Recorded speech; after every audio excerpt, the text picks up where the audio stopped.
At this time of unprecedented worry and anxiety, driven by a single virus, baffling the brightest minds in science, there are lessons that we can take from this global pandemic.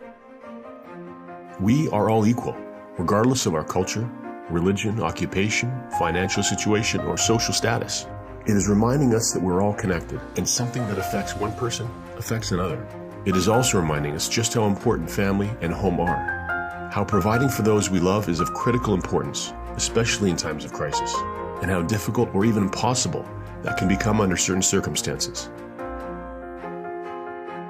The world we know is going to change.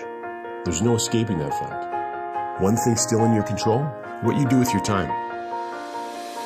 There's a tiny percentage of people globally that are completely free of debt, not beholden to anyone. And as incredible as that may sound, anyone can accomplish a similar degree of this success. With proper guidance, you can attain the same freedom and the same peace of mind to enjoy family and friends, regardless of what may be happening in the world around you.